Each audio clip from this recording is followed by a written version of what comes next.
He asked me on a Tuesday. I remember the day specifically because Tuesdays were the days I picked him up from baseball practice. One of the few fixed points in a schedule that had gotten complicated in ways I was always meaning to address and never quite did. The drive took about 25 minutes, depending on traffic, and we developed over the years a comfortable rhythm for it. He'd be tired from practice. I'd be tired from work, and we'd mostly ride in a companionable quiet that I'd always thought of as one of the better things about having a teenager. The pressure to fill silence that exists with small children eventually gives way, if you're lucky, to something more like the silence between people who are comfortable enough with each other not to need noise. I thought we were comfortable with each other. I thought a lot of things that turned out to be wrong. The radio wasn't on. It was October and the light was doing the thing it does in October, low and golden and slightly amber. The kind of light that makes ordinary things look more permanent than they are. Marcus was in the passenger seat looking out the window, his bag on the floor between his feet, his cleats still on because he always forgot to change until we were halfway home. He said, "Can I ask you something?" I said, "Sure." A few seconds passed. The kind of seconds that have a specific weight to them that you only recognize afterward. Then he said, "If you never wanted me, why did you stay?" I don't remember exactly what happened to my hands on the wheel. I know I kept the car on the road, so whatever they did it correctly. But something happened, a kind of physical response to the words that bypassed everything deliberate, the way your body reacts to sudden cold. I looked at him. He was still looking out the window. "Where did that come from?" I said. My voice came out quieter than I'd intended. He shrugged. 16-year-old boys have a way of deploying shrugs that contain multitudes, and this one contained something I couldn't immediately read, not cruelty, not hostility, but something careful, the shrug of someone who has asked a question they've been sitting on for a while and isn't sure yet what kind of answer they're going to get. "Just something I've been thinking about," he said. I did not say, "Who told you that?" though I knew, with the specific certainty that comes not from evidence, but from pattern recognition accumulated over years, exactly where those words had come from. They had the texture of something repeated, the flatness of a sentence a 16-year-old boy would not have constructed on his own. Someone had put those words in his head, and I already knew who. I said, "I'm going to need you to give me a minute before I answer that."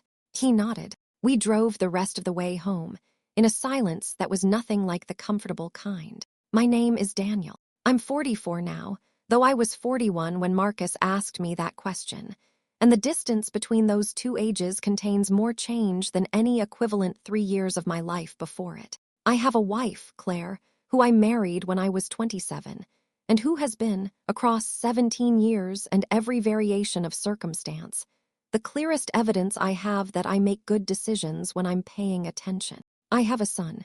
I want to spend a moment on that sentence, because the story that follows is built on top of it, and it matters that you understand what I mean by it. Not just the biological or legal fact of Marcus's existence, not the logistical reality of a child in the house. I mean the specific, complicated, irreducible experience of loving a person you made, which is unlike any other love I've encountered in my life, and which arrived with a completeness that surprised me, because I had not known before it happened that I was capable of something quite that total. Marcus was born when Claire and I were 28, which sounds planned and was not entirely. We talked about children in the abstract, way people talk about things that feel simultaneously inevitable and distant, and then circumstances arrange themselves, the way circumstances sometimes do, into something that required a decision sooner than we'd expect. I want to be honest about the decision because honesty matters here. There was a conversation. There was uncertainty. There was a week that was harder than most weeks I've had. And then there was Marcus.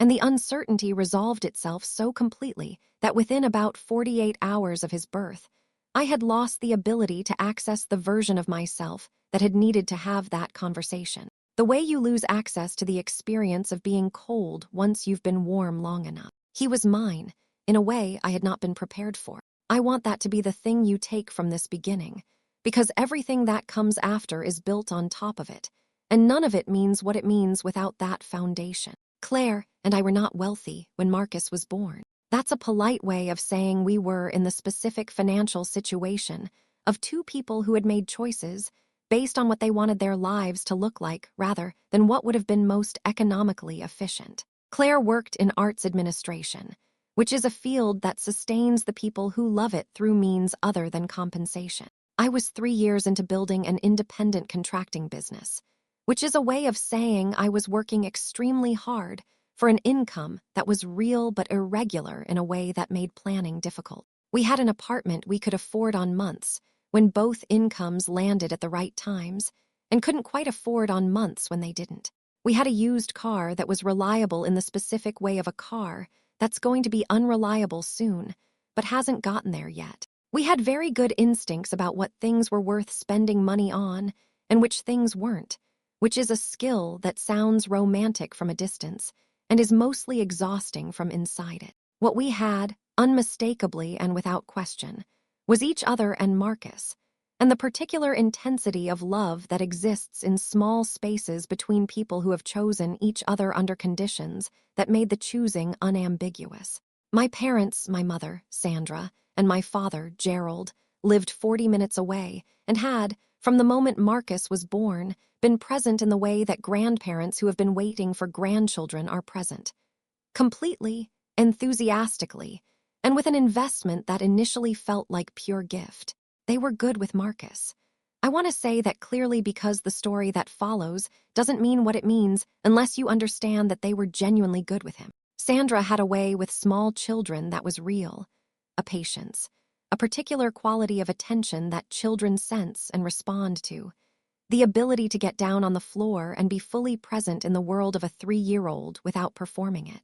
Gerald was quieter but consistent, the kind of grandfather who taught things, who showed up for the small occasions and the large ones with equal reliability. I was glad they were there. We needed the help, practically, in the way that young parents with limited resources need the help of family who are willing to give it. And I was glad, beyond the practical, that Marcus would have grandparents who showed up. Not everyone gets that. I knew it was something. What I didn't know was what was happening inside it. The business grew through Marcus's early years. Not dramatically, not in the way that makes for a satisfying narrative, more incrementally, the way things grow when you're too busy to notice them growing, and then you look up one day and realize the shape has changed. By the time Marcus was 6, I was carrying enough accounts that I needed to hire my first employee. By the time he was 9, I had 3. This required time. More time than I'd had before, and more than I sometimes wanted to give. And this is the part of the story I want to be honest about because it was the part my parents later tried to use against me, and it only works as a weapon if there's some truth in it to weaponize. I worked long hours. I missed things, not the significant things, or not most of them, but the accumulation of smaller things that are harder to defend, because each individual absence seems minor until you add them up. The Thursday evening soccer game in Marcus's 3rd grade year, where Claire sent me a photo because I was on a job site 2 hours away. The birthday party for his friend at the community pool that I arrived at for the last 20 minutes, breathless and apologetic, still wearing my work shirt. I missed things, and I knew I missed them, and I worked to make up for it in the ways I could, the Tuesday baseball pickups, the weekend mornings I kept completely clear, the vacations I underscheduled work around. I was not an absent father, but I was a father who was sometimes absent, and the difference, which seems obvious from inside it, is the kind of thing that can be made to disappear entirely if someone is willing to describe the absences without the context. My parents were good at describing things without context. I would learn that slowly. The first sign I can clearly identify, looking back, was a conversation I had with Marcus when he was 9. He'd asked me, out of nowhere while we were washing the car together on a Saturday morning, whether I had wanted to be a contractor or whether I had just ended up doing it. It was a reasonable question, also not a 9-year-old's question. It had the syntax of something overheard and internalized, the kind of question that arrives in a child's vocabulary from an adult conversation they weren't supposed to absorb. I told him I'd chosen it, that I liked building things, that there was a satisfaction in work you could see completed at the end of a day that I'd never found in office work. He nodded and went back to the car, apparently satisfied. I forgot about it within a week. I shouldn't have. Claire noticed before I did. This is not a criticism of my own perceptiveness. Claire is simply better at reading rooms than I am. Always has been, in the way that certain people are attuned to emotional atmospheres, the way others are attuned to sound or light. It's one of the things I've relied on and occasionally resented across 17 years of marriage. And it was, as it turned out, the thing that kept the situation from going on longer than it did. She came to me one evening when Marcus was 11, after he'd gone to bed, and said she wanted to talk about something she'd been noticing. She described it carefully, the way she described things she'd been sitting with. A quality of Marcus's behavior when we returned from visits to my parents' house. A slight withdrawal that lasted a day or two. A decrease in the easy conversation that was normally his default mode with both of us. The way he'd sometimes look at me, after those visits, with an expression she couldn't quite name, not hostility, but something considering, as if he were measuring me against some description and finding the measurement interesting. I listened to all of it. "You think they're saying something to him?" I said. She said she didn't know. She said it was possible she was reading too much into it. She said she wanted me to know what she was seeing because she thought I should be watching for it too. I said I would watch.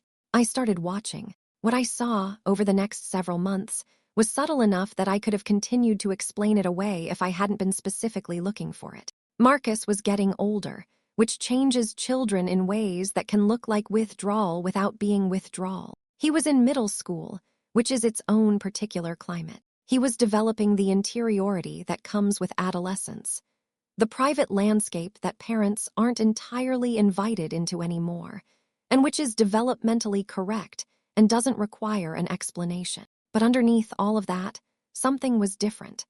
Something in the specific register of how he looked at me had shifted in a way that predated middle school and couldn't be entirely accounted for by development. He asked me once, when he was 12, whether I had considered not getting married. I said marriage to his mother was one of the best decisions I'd ever made. He said, "But did you consider it, just not doing it?" I told him that most people considered most things before deciding. That considering something and doing it were different. That the decision I'd made was the one I'd wanted to make. He nodded and dropped it, and I sat with the question afterward, turning it over. My parents' house was where he heard things. I couldn't prove it yet, but I knew it the way you know things that exist just below the level of evidence. In the texture of a question that a 12-year-old boy does not generate on his own. In the shape of a doubt that has been handed to someone rather than grown. By the time he was 13, he was quieter with me than he'd ever been. By 14, the quiet had a quality to it that I can only describe as careful. The specific carefulness of someone managing information, editing themselves in real time, deciding, word by word, what they were willing to say to the person they were talking to. My son was becoming careful with me, and I didn't yet fully understand why. By 15, Claire and I had stopped having conversations about whether something was happening, and had started having conversations about what to do about it. By 16, Marcus asked me, on a Tuesday evening in October on the way home from baseball practice, why I had stayed if I had never wanted him. And I understood, finally, with a clarity that arrived all at once rather than gradually the way I would have preferred, that whatever had been growing in the space between us had not grown on its own. It had been cultivated, carefully, over years, by people who had been in the room with my son since before he could speak, who had his trust in the way grandparents earn trust, unconditionally and without audit, and who had used that trust to build something in him that I was only now seeing the full shape of. I pulled into our driveway and turned off the engine. Marcus was still looking out the window. "I've always wanted you," I said. "From before you were born, when it was still a question, I wanted you. And once you were here, there was never a moment, not one, when I wanted anything different." He didn't say anything for a moment. Then he said, "Grandma said you almost left when I was 2. The specific patience required to respond to that sentence, without showing what it did to me, is the thing I'm most proud of from that entire period. "I didn't almost leave," I said. "I've never almost left." He looked at me then, really looked, with the full attention he rarely gave anything that wasn't a screen or a baseball. I couldn't tell what he was looking for. I didn't know yet how much had been built in him that I was going to need to dismantle. "Okay," he said. He got out of the car and went inside. I sat in the driveway for a while after that, with the engine off and the October light failing around me. And I thought about my mother's voice and all the years she'd had access to my son, while I was working the long hours that I'd thought I was working for him. I thought about what can be built in a child's mind, slowly and without announcement, by people they love and trust, using only words. I thought about how long it had been happening before I'd understood what I was looking at. And then I went inside, because my son was in there, and because whatever came next was going to require me to be present in ways I had not always managed to be. And I was not going to let one more day pass where I was anywhere other than exactly where I needed to be. I didn't push Marcus immediately. This was against every instinct I had, because every instinct I had wanted to sit him down that same evening and ask him directly, "What exactly did they tell you? When did they tell you? How long has this been going on?" I wanted the information the way you want air when something has been pressing on your chest, quickly and completely, and without having to work for it. But Marcus was 16, and 16-year-olds do not respond to urgency the way I wanted him to respond to it. Pressure, with a teenager, produces the opposite of openness. I had learned that across the years of his adolescence in ways that had occasionally cost me conversations I'd wanted to have, and I was not going to make that mistake here, not with this. So I waited. I spent 3 days being deliberately normal, present at dinner, available in the evenings, showing up in the peripheral ways that matter to teenagers even when they don't acknowledge them, asking about practice, leaving his favorite cereal in the cabinet, not commenting when he came home 20 minutes past the time we'd agreed on. 3 days of demonstrating, through behavior rather than declaration, that I was a person he could trust with something important. On the 4th day, he came and found me in the garage where I'd been reorganizing a tool shelf that didn't need reorganizing, which is what I do when I'm thinking through something I haven't resolved yet. And he sat on the workbench and watched me work for a while without saying anything. I didn't say anything either. After about 10 minutes, he said, "I don't actually think you didn't want me." "Okay," I said. I've heard stuff for a long time, and sometimes it's hard to know what to do with it." I put down the tool I was holding. Not dramatically, just set it down and turned to face him, giving him the full attention that the moment required without making it feel like an interrogation. "What kind of stuff?" I said. He was quiet for a moment. The particular quiet of someone deciding how much to say, measuring the safety of the room. "Grandma mostly," he said. "Sometimes Grandpa, just things they say about you and Mom, about when I was little." "Like what?" I said. And then, because I could see him measuring, "You're not going to get anyone in trouble. I just need to understand what you've been carrying." That word, carrying, seemed to land somewhere. He looked at me with an expression I recognized from when he was much younger, something that sat between needing comfort and not wanting to need it. "Grandma said that when Mom found out she was pregnant, you weren't happy about it," he said. "That you needed a lot of convincing. That you almost left when I was 2 because you felt trapped." He paused. "She said the only reason you stayed was because of Mom, not because of me." I kept my face even. I had promised myself I would keep my face even. "What else?" I said. "She said you love your work more than your family. That the reason you work so much is because you don't really want to be home." He was looking at his hands now. "She said she felt sorry for me. More than once she said that. That she felt sorry for me because I deserved a father who was actually present." The garage was very quiet. Outside, somewhere down the street, a car started and pulled away, and the ordinary sound of it made the silence inside feel more complete by contrast. "How long?" I said. He thought about it. "I don't know when it started. I just know it's been a lot of years. I thought it was normal. Like, I thought they were just telling me things about the family. I didn't think about it being different from other things adults tell you." I nodded. "I believe you," I said. "And I want you to know that none of what they told you was true. But I'm not going to ask you to take my word for that right now. I'm going to show you." He looked up. "Okay," he said, not convinced but open, which was all I needed. I went at Claire that night, after Marcus had gone to his room. I told her everything he'd said, in the order he'd said it. She listened without interrupting, which is not always easy for her, and which told me how seriously she was taking it. When I finished, she was quiet for a moment, and then she said, "I've been waiting for this conversation for about 3 years." I asked her what she meant. She told me she'd been collecting things. Not formally. She hadn't set out to build a case, but she was the kind of person who noted things that felt wrong and held on to them. And over the years, she had accumulated a collection of small wrongnesses that she hadn't known what to do with. She went to her laptop and opened an email folder I didn't know existed. The folder was labeled, with Claire's particular organizational pragmatism, Sandra, and it contained 37 emails spanning 6 years. She had not been hiding them from me. She'd been waiting, she explained, for a moment when presenting them served a purpose rather than simply making a difficult situation more difficult. She had learned, at some point during our marriage, that I had a tendency to want to resolve conflict with my parents immediately and directly, and that this tendency, when applied to my mother specifically, had a way of producing outcomes that were worse than the situations that had preceded them. She had been waiting until the evidence was undeniable. I looked through the emails slowly. They were to Claire, primarily, friendly, warm in tone.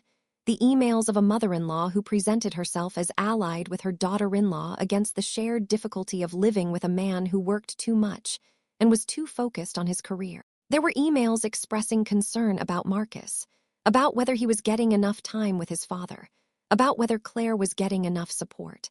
There were emails that included, embedded in the middle of otherwise ordinary content, sentences that were doing something very different from their surroundings. One, from 4 years ago, said, "Marcus asked me today why his dad misses so many of his games. I didn't know what to tell him.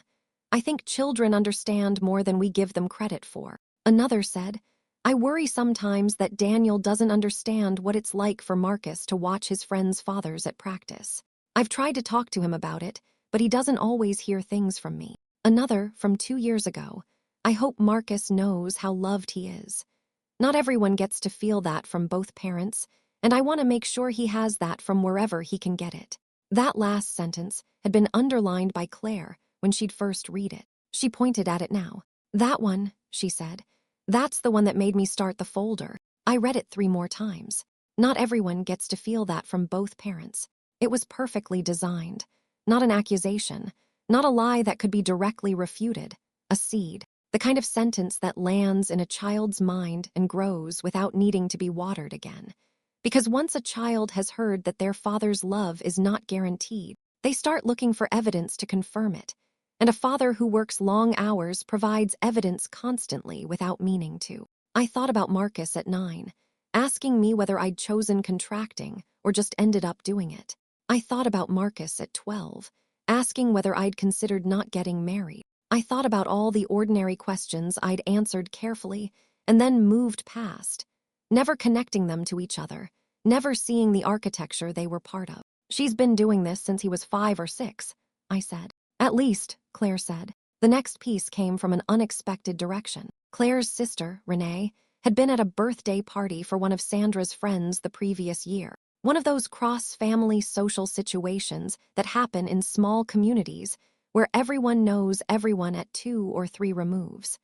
She had mentioned it at the time as an unremarkable evening, and I had not thought about it since. When I called her the week after my conversation with Marcus and explained what we'd found, she was quiet for a long moment, and then she said, "I need to tell you something I probably should have told you a year ago." At that party, Renee said, she had overheard part of a conversation between Sandra and 2 women she didn't know. She had caught it accidentally, from around a corner, and had heard enough before Sandra noticed her presence to understand the general substance, which was Sandra expressing concern. The word she kept using, Renee said, was concern, about whether Marcus was getting enough emotional support at home, given that Daniel was so focused on his business, and Claire was so focused on managing everything that neither of them really had enough left over for their son. She had heard Sandra say, with the practiced sadness of someone recounting something painful they hadn't asked to carry, "He's told me things about how he feels when his father doesn't show up.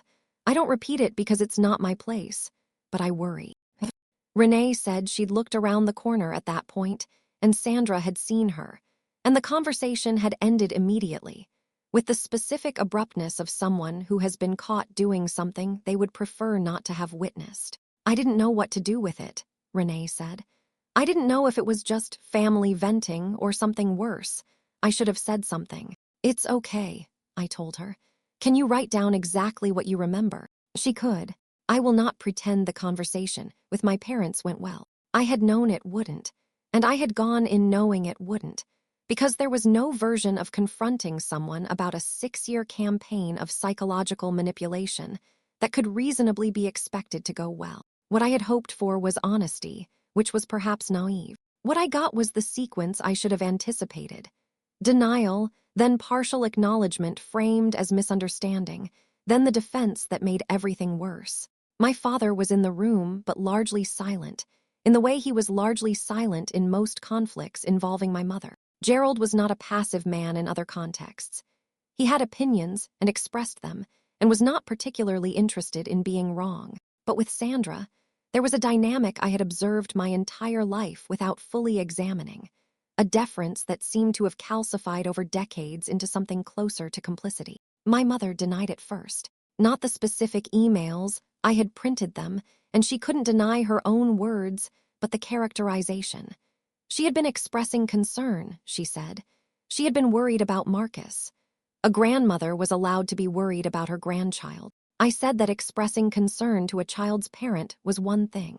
That expressing concern to the child himself, through years of carefully placed statements designed to undermine his relationship with his father, was something different. She said she had never tried to undermine anything. I put Renee's written account on the table. She read it. Her expression didn't change significantly, which told me she'd known this was coming. Renee misunderstood, she said. Did she? I said. A silence. Then my mother said the sentence that I had been braced for, but which still hit with a force I hadn't entirely prepared for. We were protecting him, she said. We were making sure he knew he had people who were always there for him, regardless of circumstances. You work constantly. Claire works constantly. Someone had to make sure Marcus knew he had a stable, loving presence he could count on. I sat with that for a moment. You were protecting him, I said, by telling him his father didn't want him. We never said. You said I almost left when he was 2, I said. You said I needed convincing to want him in the first place. You said he deserved better. You said not everyone gets love from both parents. I kept my voice level because the alternative was a different kind of conversation, and I needed this one to be clear. That's not protection. That's replacement. You weren't trying to make sure he had a loving presence. You were trying to make sure the loving presence he turned to was you. My mother's expression shifted. Not guilt. I want to be honest about this because it would be satisfying to report guilt, and I don't think that's what I saw. Something more complicated. A kind of surprised recalibration, as if she had genuinely not expected that version of it to be said out loud. We love Marcus, my father said. It was the first thing he'd said in 20 minutes, and it landed with the weight of something that had been building pressure for a long time. I know you do, I said, and I meant it, because the most difficult thing about what my parents had done was that it had been built on something real. They did love Marcus. The love wasn't fake, but love, I had learned across those years, is not immune to being used as a vehicle for other things. Love can carry control inside it. Love can be the reason you do something and the cover story for it simultaneously. The issue isn't whether you love him, I said. The issue is what you did with that love. You used your relationship with my son to make him uncertain about his relationship with me. And I need you to understand that regardless of what you tell yourselves about your reasons, that's what happened.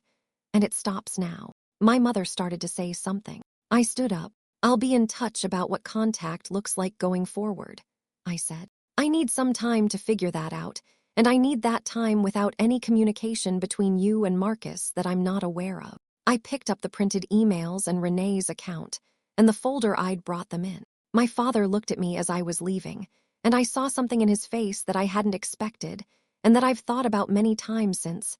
Not quite remorse, but something adjacent to it. The expression of a man who had watched something happen over years and had told himself enough things to make it tolerable, and who was not sure now whether those things had been true. I drove home in the particular silence of someone who has said the thing they needed to say, and feels neither relieved nor finished. Because I wasn't finished. The harder conversation wasn't the one I'd just had. It was the one waiting for me at home, the one with my son. I spent a week gathering things before I talked to Marcus again, not because I needed the time to decide what to say. I had known. more or less, what needed to be said since the drive home from my parents' house. But I wanted to come to that conversation with more than words, because words had been the weapon used against us, and I didn't think words alone were going to be sufficient to undo what had been built with them. I went through the storage boxes in our basement, which I had not opened in years. In the way you stop going through boxes once you've accepted that their contents are past rather than present. I found the things I'd been looking for without much difficulty, because the things I'd been looking for were things I had put away carefully, at the time, precisely because they mattered. A card I'd written to Claire the week we found out she was pregnant. I'd gone back and forth on what to say in it for 2 days, drafting and discarding, and the version I'd finally given her was shorter than the others but more honest, and I had written near the end of it, in the slightly cramped handwriting I had when I was being careful. I'm more ready for this than I knew how to say out loud. I want this more than I've let on. I think I've been scared of wanting it this much. A photograph from the hospital, taken by a nurse at Claire's request, of me holding Marcus approximately 40 minutes after he was born. I am looking at him in that photograph with an expression I cannot fully describe even now, having seen it many times. It is not a performance. It is the face of a man who has just understood something about himself that he didn't know 20 minutes earlier. A birthday card I had made for Marcus when he turned 3, by hand, because he had been going through a phase of being interested in trains, and I had drawn every train I could render credibly across 6 panels of folded cardstock. And the effort had been enormous, and the result had been charming in the imprecise way of things made with genuine love and limited artistic ability. Marcus had kept it for years. I found it in the box still intact, the crayon slightly smudged on the 3rd panel where a locomotive had gotten away from me. A journal I had kept, intermittently and with no literary ambitions, across Marcus's early years. I had forgotten about it almost entirely. It was a simple notebook, the kind you buy at a pharmacy, and I had recorded things in it the way people record things when they're experiencing something they understand, even at the time, is going by faster than they can hold. His first words. The exact morning he figured out how to climb out of his crib, which had been a Tuesday, and which had required a complete revision of our sleeping arrangements by that afternoon. A full page, written when he was 2, about a 20-minute period where he had insisted on carrying a particular rock from the backyard into the house, and explaining its qualities to me in language that was mostly not yet language, with a seriousness of purpose that had undone me completely. I read that page 3 times, standing in the basement.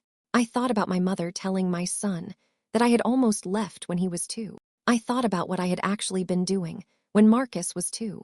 I had been writing a full page in a notebook about a rock. I asked Marcus on a Saturday morning if he'd come sit with me at the kitchen table. He came without asking why, which told me he'd been expecting something. He sat across from me and looked at the folder I'd placed on the table between us, and he had the expression of someone who has been living for a while with a question they haven't wanted to ask directly. I didn't open the folder immediately. I started with the thing that mattered most, which was the thing I should have said more clearly and more often across the years, when I'd been too tired or too busy or too sure that it was understood without saying. I want to tell you something before I show you anything, I said. And I need you to hear it as what it is, which is just the truth, not as something I'm saying to counter what your grandmother told you. He nodded. When your mother told me she was pregnant, I was scared, I said. I was 28 and the business was new, and I didn't have the things I thought a person should have before they became a father. And for about a week, that fear was the loudest thing in the room. He was looking at me steadily, but underneath the fear, from the first moment I knew you existed, there was something else, I said. Something I didn't have good language for at the time because I hadn't felt it before. It was closer to recognition. Like some part of me already knew you before any of this, and the fear was just the part of me that didn't trust that recognition yet. I paused. I have never, not for a single day of your life, not wanted you, I said. I have missed things I shouldn't have missed, and I have let work take time that should have been yours, and those are real failures, and I'm not going to pretend they're not. But they were never because I didn't want to be your father. They were because I was trying to build something that would last long enough to matter to you. And I got the balance wrong sometimes, and I'm sorry for that. Marcus was quiet for a moment. Okay, he said. Not dismissive, deliberate. The okay of someone filing something carefully. I opened the folder. I showed him the card I'd written to Claire. I let him read it himself without narrating it because it said what it said without needing interpretation. I watched him read the relevant sentences twice. I showed him the hospital photograph. He looked at it for a long time. I had seen that photograph many times over the years, and I had my own relationship with the expression on my face in it. But I was watching Marcus look at it now, and what I saw in his face was something specific. The look of someone encountering evidence that contradicts a story they've been given and trying to calibrate what the contradiction means. I look terrified, I said. He almost smiled. Yeah, I was, but I was also, look at where I'm looking. He looked. He didn't say anything, but something in his posture shifted slightly, a small physical recalibration. I showed him the birthday card from when he was 3. He held it and turned it over in his hands, and I could see him recognizing it. Not consciously, maybe, but in the way objects from early childhood carry something physical, a familiarity that lives below memory. I made that over 2 evenings, I said. You were asleep by the time I finished each night. You don't remember any of that, which is fine. That's how it works when you're 3. But I need you to understand that this is what I was doing when I wasn't at the things I missed. I wasn't not thinking about you.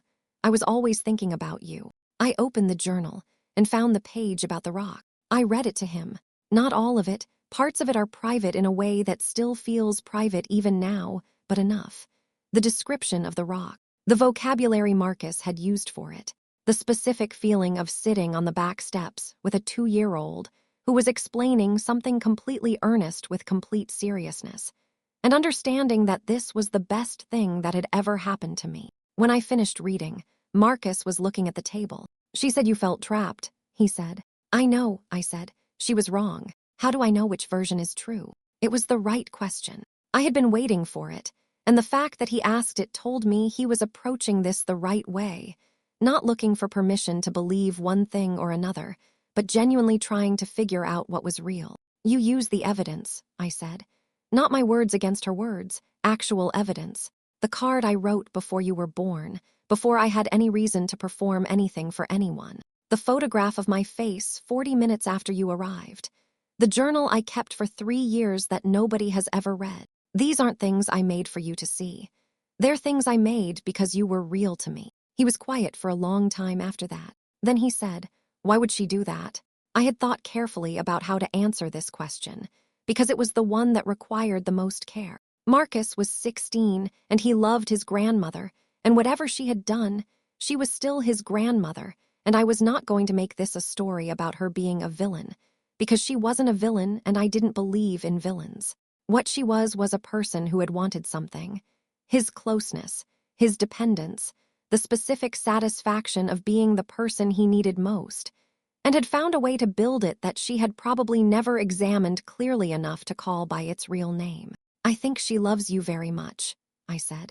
And I think somewhere along the way, her love got tangled up with needing you to need her in a particular way. She wanted to be the person you turned to most, and she found a way to build that by making you uncertain about whether you could fully trust me.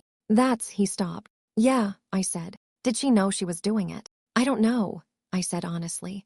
Probably yes and no at different moments. People are good at not knowing things that would require them to think badly of themselves. He sat with that for a while. Outside, the Saturday morning sounds of our street came through the kitchen window. A lawnmower somewhere. A dog. The particular quality of weekend quiet that is different from weekday quiet in a way that's hard to define but immediately recognizable. The ordinary ambient sound of a life continuing. I don't want to not see them, Marcus said finally. They're still my grandparents. I know, I said. I'm not asking you not to see them. I'm asking you to think carefully about what you hear when you're with them. To notice when something sounds like concern and ask yourself whether it might also be something else. He nodded slowly. And I'm asking you, I said, to come to me with questions about anything they say, about anything you're unsure of. I would rather have a hard conversation with you than have you carrying something wrong for another 3 years. He looked at me. Okay, he said. And this time, the okay was different. It had a different weight. The weight of a door opening rather than a statement being filed. What followed was not a dramatic transformation. I want to be clear about that because the story would be more satisfying if it were. If Marcus and I had emerged from that Saturday morning conversation into some fully restored version of the relationship that had existed before the doubt had been planted in him. That's not how it works. What had been built over 10 years of careful, accumulated damage could not be undone in a morning, and I didn't expect it to be. What changed was smaller and more important than transformation. He started talking to me again. Not the edited, careful version of himself that he'd been presenting for the past several years, but something closer to the actual one. The one who came and found me in the garage and sat on the workbench and talked without agenda. The one who asked questions that were actually his questions rather than questions he'd absorbed from someone else. It was slow. It was sometimes awkward in the specific way that rebuilding trust is always awkward, because the distance you're crossing is real even when you're both motivated to cross it. But it was real. Claire and I made decisions about my parents' access that required more care than any conversation we'd had about them before. Not cutting them off. Marcus didn't want that, and I didn't think it served him to do it, but structural changes. Visits with at least one of us present. No private phone calls with Marcus without his awareness that we knew about them. A direct conversation with my parents, conducted with more control than the first one, laying out clearly what we expected and what the consequences were if those expectations weren't met. My mother found the new structure difficult. She expressed this in ways that were recognizable as her established patterns. The sighs, the martyred patience, the carefully worded emails that managed to communicate injury without ever stating it directly. I read each of them and responded to the factual content and left the rest unaddressed. My father called me once, a month after the second conversation with my parents, and said, without much preamble, I should have said something earlier about what Sandra was doing. I knew it wasn't right. I told him I appreciated that. We didn't say much more, but it mattered that he'd said it. Marcus turned 18 in the spring. His graduation was in June, on a morning that was warm in the way that early June mornings are warm in our part of the world. Tentatively, as if summer hasn't quite committed yet, the air still carrying a little of the uncertainty of late spring. I stood with Claire in the crowd while the graduating class processed in, watching for the particular way Marcus walked, which had been recognizable to me since he was about 3 years old, and which age and baseball and a recent growth of 3 inches had not changed as much as you'd expect. He found us from the stage, the way graduating seniors find their families, that practiced scanning of a crowd. And when his eyes landed on us, he didn't wave or make a scene, just looked for a moment with an expression I knew. After the ceremony, in the crowd of families and photographs, and the particular exuberant noise of a graduation reception, he came and stood beside me. We didn't say anything for a moment. We stood and watched the crowd. Then he said, without looking at me, I almost believed them. I didn't say anything. For a while, he said, I almost believed them. I looked at him. He was taller than me now, which had happened recently enough that I still wasn't entirely used to it. He was looking out at the crowd with the specific expression of someone who has thought about something carefully and arrived at something solid. But the truth always felt different, he said. Even when I didn't understand why, it always felt different from the other thing. I put my hand on his shoulder briefly, the way fathers do, the way Edmund had touched doorframes, light and habitual, the gesture of someone acknowledging something they've built. Yeah, I said. He hugged me then, with the complete lack of self-consciousness that he'd had since he was small, and that had come back to him, over the past 2 years, from wherever the doubt had pushed it, in front of the crowd, without thinking about it, the way he used to. My parents attended the graduation. They sat at a distance, which was partly circumstance and partly the new geometry of how we all existed relative to each other.